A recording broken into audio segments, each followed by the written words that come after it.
dans le corps comme il l'a voulu.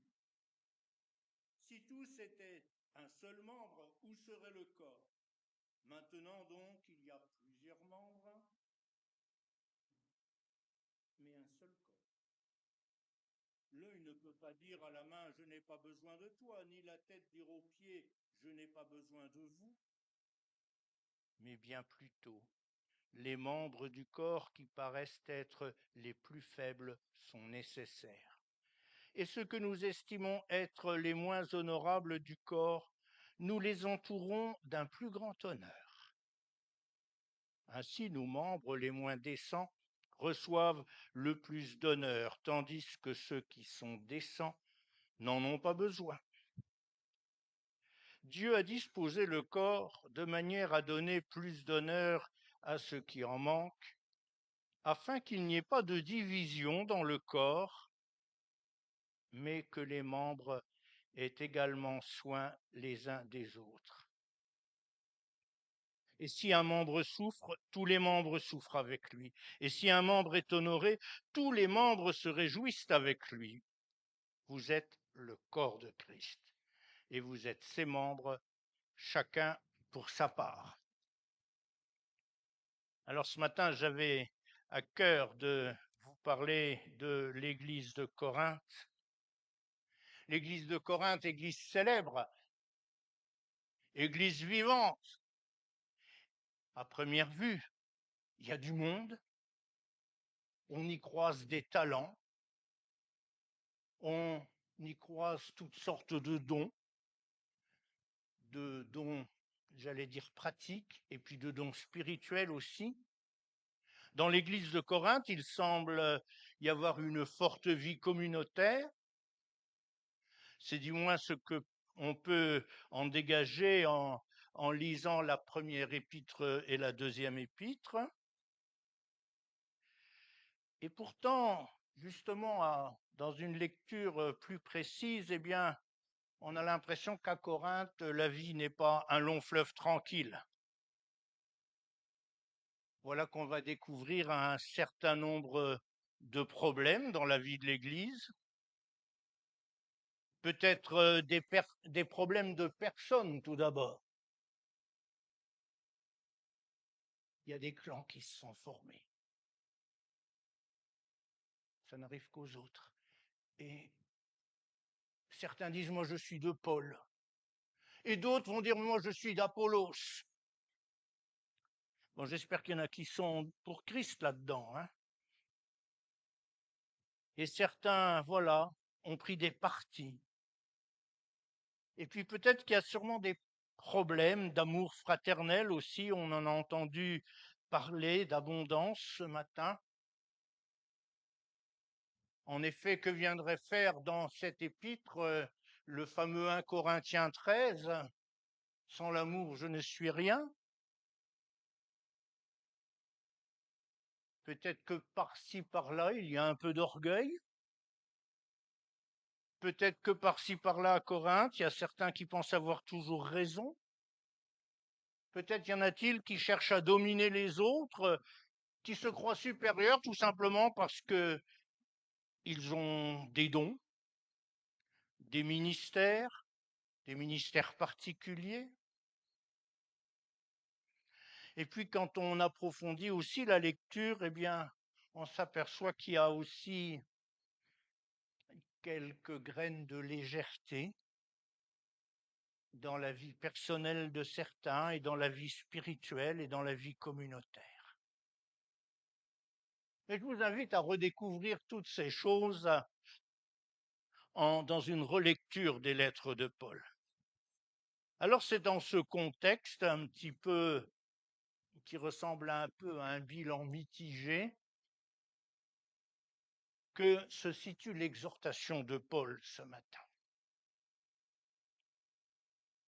Tout d'abord, nous sommes appelés, l'Église de Corinthe, mais partant l'Église de Jésus-Christ, est appelée à former un seul corps. Je crois qu'on l'a beaucoup dit ce matin, je me permets de le redire. L'Église, c'est un corps. Ça veut dire que nous sommes appelés à être unis. Est-ce que je pourrais pousser mon propos jusqu'à dire nous sommes appelés à être un? C'est Jésus qui va dire comme le Père et moi nous sommes un. Alors je vais aller dans ce sens aussi. Unis comme les membres d'un corps physique. Et ceux qui que nous soyons, quelle que soit notre origine, quelle que soit notre situation sociale, quels que soient nos talents, nos capacités, nous sommes un.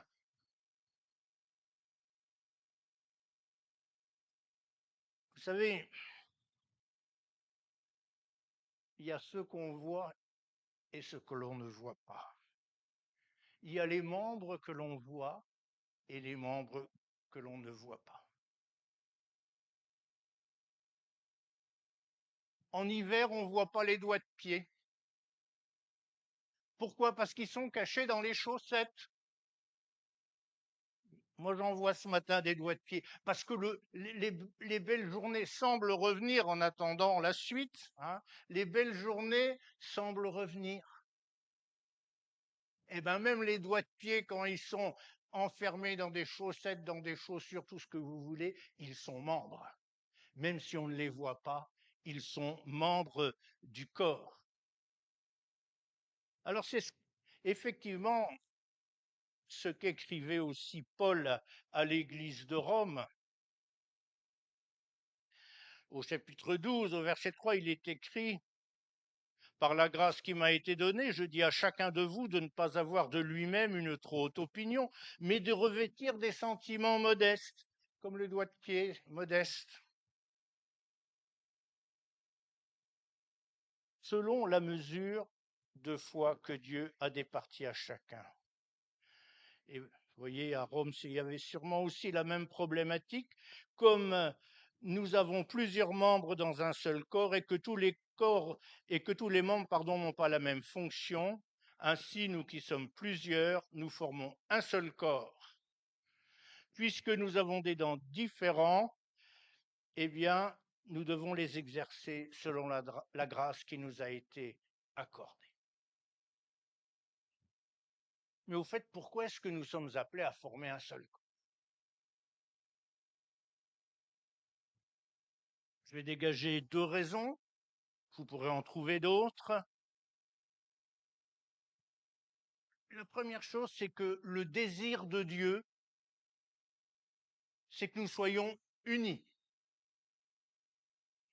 La parole de Jésus, c'est que nous soyons unis les uns aux autres. Jean 17, 21, passage très connu, que tous soient un.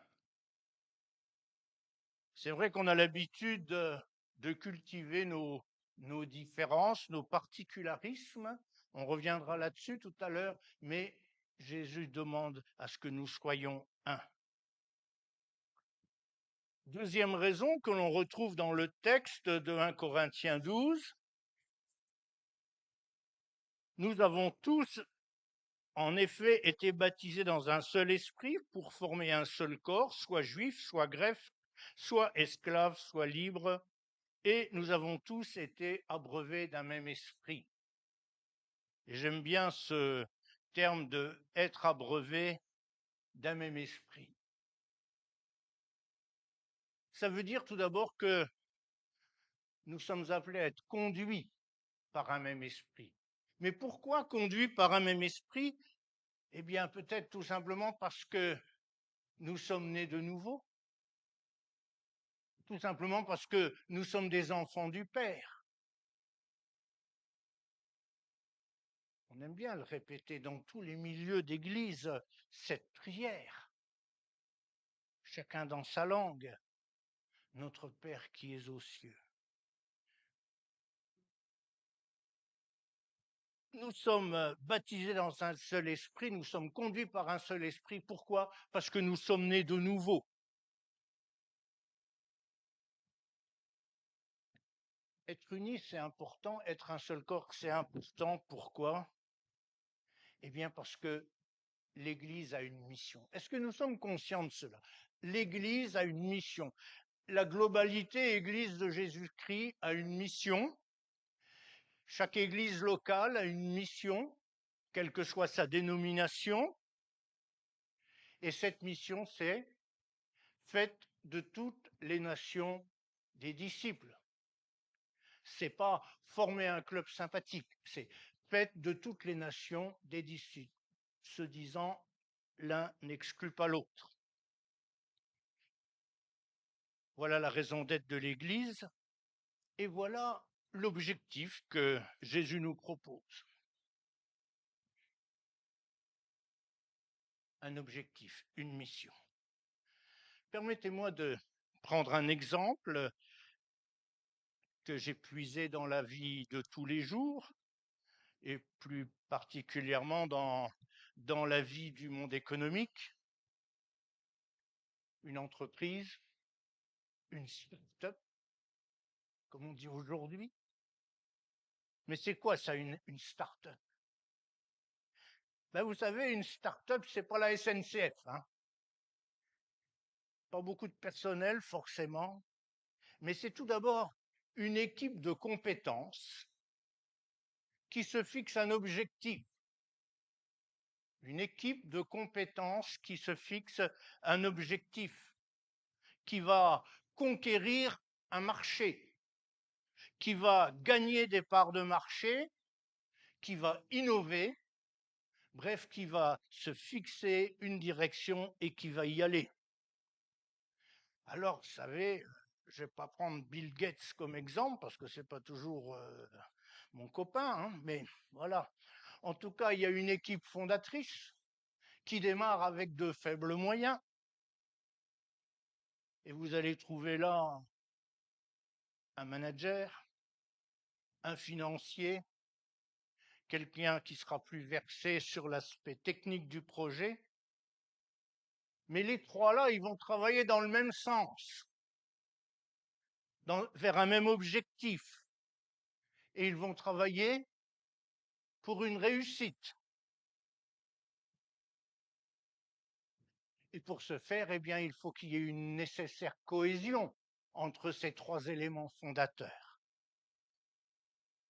Et voilà que si jamais les avis divergent, si on commence à se perdre en conjectures, si jamais on passe son temps à critiquer, le financier va critiquer le technique, qui va critiquer le manager, eh bien, si on passe ces journées à faire des réunions pour se réunir et se désunir, eh bien, très rapidement, le projet va être oublié et le dépôt de bilan n'est pas loin. Dans la start-up, chacun a des dons. Le manager, lui, c'est un peu l'imagination. Le financier, c'est l'homme un peu plus terre à terre, plus réaliste. Il va dire on a 10 000 euros, on n'en dépense pas 15 000. Et puis le technique, lui, eh ben, il va travailler, je ne sais pas quel domaine de l'électronique ou de n'importe quoi, ou de l'informatique. Ils sont tous unis, mais ils ne sont pas uniformes. L'union, ce n'est pas l'uniformité. Parce que vous avez même dans des armées où on porte l'uniforme, eh bien, il y a des gens qui sont pas d'accord. Donc l'union, c'est pas l'uniformité. Et j'aime bien cette remarque de Paul. Je reprends le texte de 1 Corinthiens 12. J'aime bien cette remarque de Paul qui va dire, versets 18 à 20, maintenant Dieu a placé chacun des membres dans le corps comme il l'a voulu. Comme il l'a voulu. Ce n'est pas la réunion du conseil d'administration. Vous savez, l'Église, ce n'est pas une démocratie. Ça me fait de la peine d'avoir à vous le dire, si jamais c'était votre pensée, c'est une théocratie. L'Église, c'est une théocratie. Je reprends mon texte. Chacun des membres est placé comme Dieu l'a voulu. Si tous étaient un seul membre, où serait le corps? Si dans la start-up, il n'y a que un comptable, deux comptables, trois comptables, eh ben on va compter. Hein, voilà. Où en étais-je? Des fois, vous savez, ça part comme ça, et j'ai pas fini d'ailleurs. Hein. Voilà. Alors Dieu a placé chacun des membres, et il peut y avoir maintenant des dysfonctionnements dans la start-up. Il peut y avoir des dysfonctionnements dans le corps. L'œil ne peut pas dire à la main, dit l'apôtre Paul, l'œil ne peut pas dire à la main, je n'ai pas besoin de toi. Alors, je dois vous dire que en lisant et en méditant ce texte depuis quelques jours, je me suis laissé quelque peu entraîner dans une improvisation surréaliste d'ailleurs. Je me suis fait un petit film et je le partage avec vous ce matin. Et je m'imagine un corps, et vous allez l'imaginer avec moi, un corps physique, j'entends. Et voilà la tête et le cerveau. Et le cerveau, qu'est-ce qu'il dit? Il n'y a rien de plus beau que le cerveau. Il est beau le cerveau, il est beau le cerveau, parce que c'est moi qui ai l'intelligence, parce que c'est moi qui ai les idées, parce que c'est moi qui ai la réflexion. Pas modeste, hein, le cerveau. Non, il est en haut, alors il se croit quelque chose. Entendant la rumeur, le cœur s'écrie. Un ton plus bas, monsieur, un ton plus bas. Si je ne t'envoie pas le sang, tu n'es pas irrigué. Un cerveau qui n'est pas irrigué, c'est un cerveau mort. Et tout d'abord un cerf-volant d'ailleurs. Mais sans le sang, tu ne peux rien faire. Oh, le cœur, il est là. Heureusement que je suis là. Hein. Heureusement que je suis là. Puis regardez la pompe là. Hein. Ça y va. Hein. La pompe du cœur existait avant qu'on invente la pompe à chaleur. Hein. Bref, moi, le cœur, je suis le plus important. Comment ça, s'écrient les poumons? Tu prétends être le plus important? Si nous ne t'apportons pas l'oxygène, tu n'es rien, mon cher cœur. Te dire mon cœur. Tu n'es rien, mon cœur. Hein. Tu peux pas fonctionner. Mais je voudrais vous dire une chose. On remonte toute la chaîne et j'en reviens à la Bible. On a besoin d'air. On a besoin de souffle. Un corps qui n'a pas d'air, qui n'a pas de souffle, c'est un corps qui est mort. Le corps spirituel doit respirer. Le corps spirituel doit laisser en lui le souffle saint, le Saint-Esprit. Et c'est pour cela, et là je rejoins l'apôtre, qui dit, nous sommes baptisés dans un seul esprit. Nous dépendons d'un seul esprit. Mais j'ai cru entendre les membres qui avaient quelque chose à dire. Et la main droite, je me retourne, hein, pour vous, vous voyez la gauche, mais c'est la droite. Hein. Bon. Et la main droite qui dit, vous êtes tous des gros malins, mais vos idées, vous n'arriverez pas à les concrétiser sans ma main.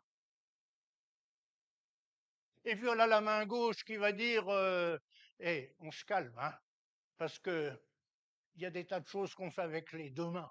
Hein. Dans une main, on va prendre la pièce, dans une autre main, on va prendre le marteau.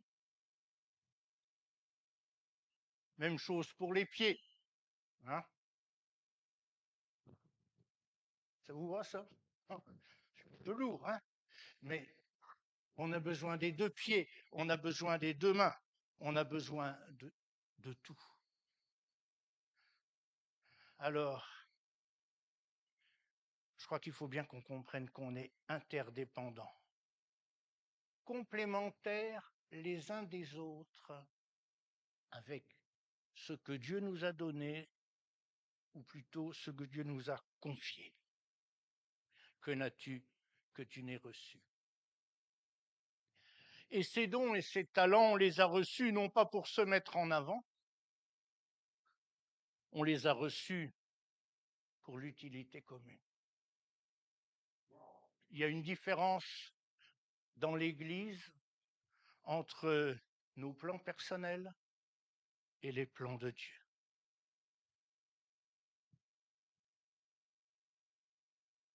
J'aime bien aussi ce qui est écrit un peu plus loin au verset 22. Au verset 22, vous allez lire « Les membres du corps qui paraissent être les plus faibles sont nécessaires. » Nous sommes dans un monde où la performance fait loi. Les membres les plus faibles paraissent parfois peu performants, parfois peu utiles. J'en reviens à mon doigt de pied, mais enfin, si on vous coupe les doigts de pied, vous verrez, vous aurez des difficultés à la barre. Alors, les plus faibles sont nécessaires. On a parfois tendance un peu à hiérarchiser dans les églises. Il y a des têtes et puis il y a les suiveurs.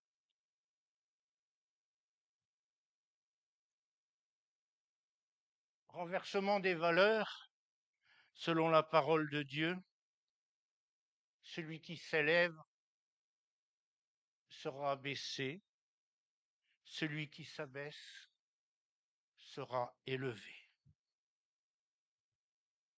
Alors la finalité de tout ça,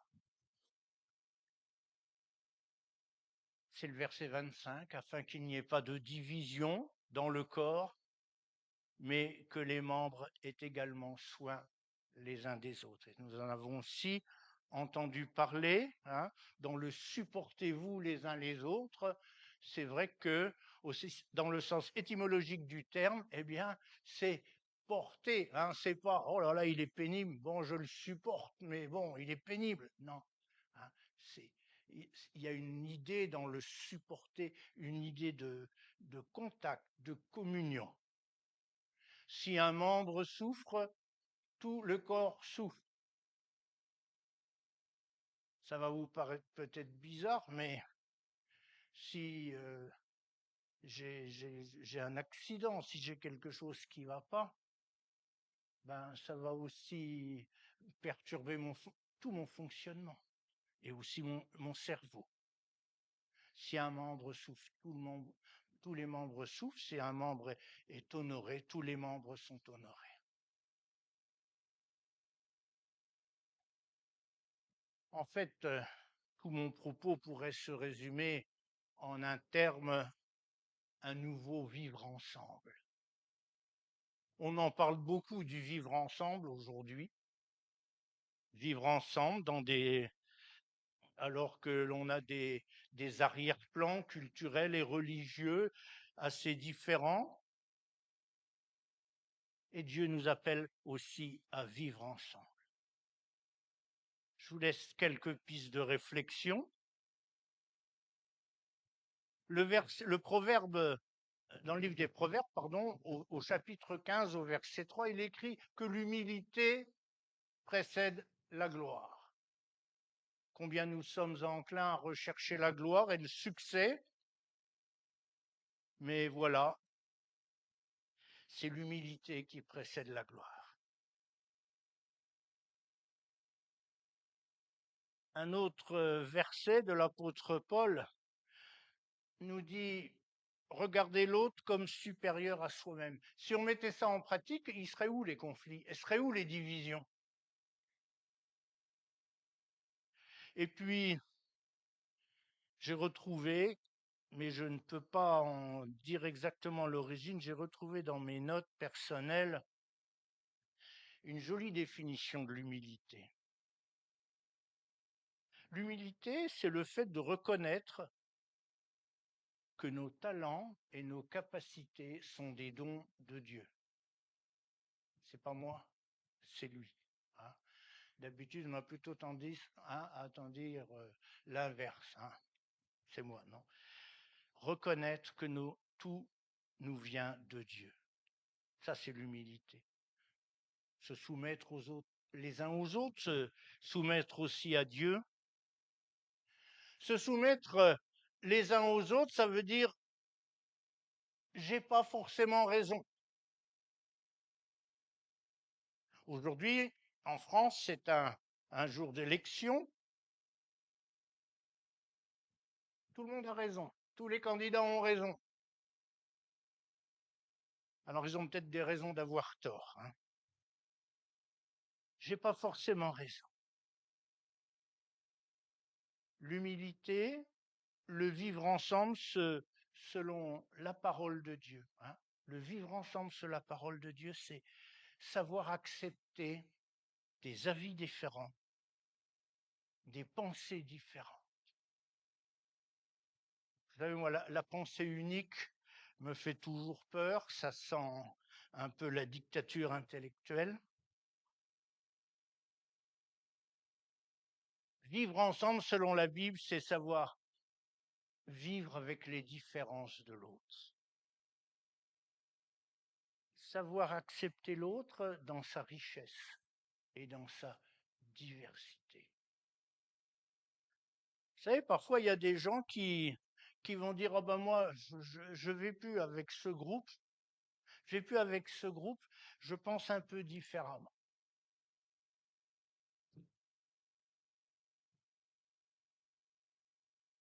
Il y a une richesse dans nos diversités. Seulement, voilà, la diversité, il ne faut pas vouloir l'imposer aux autres. Tout ça, c'est un peu théorique. Parce que depuis le temps qu'on l'entend, on ne voit pas forcément beaucoup de mise en pratique. Et je pense qu'on a besoin de quelque chose, mes amis. Je pense que pour vivre ensemble, comme le Seigneur nous le demande, eh bien, il y a lieu de revenir à la croix de Jésus. Ça aussi, c'est un terme, ça c'est du langage évangélique, ça, revenir à la croix, revenir à la croix. Mais en repensant à ça hier, je me disais, c'est pas facile de revenir à la croix. Parce que revenir à la croix, c'est s'humilier. Revenir à la croix, c'est perdre sa fierté. Revenir à la croix, c'est pardonner. C'est demander le pardon. C'est accepter de recevoir le pardon. Et je me disais dans cette réflexion, pour le Seigneur Jésus, ça a dû être dur d'aller à la croix. Parce que qu'est-ce qu'il y avait comme souffrance? Qu'est-ce qu'il y avait comme humiliation? Qu'est-ce qu'il y avait comme mépris? Il y est allé. Pour nous, ce sera tout simplement mourir à notre ego, à notre fierté. Revenir à la croix, c'est savoir nous humilier, savoir normaliser notre façon de vivre ensemble dans le silence de la parole de Dieu. Mes amis, nous sommes les enfants d'un même père. Et dans une famille, eh ben, parfois, il y a des enfants qui se disputent. Bon, tant que c'est de la petite chamaillerie, on peut bien encore accepter. Mais quand on rentre dans la grosse dispute, c'est dur. Et le père, il est triste. Le père est triste.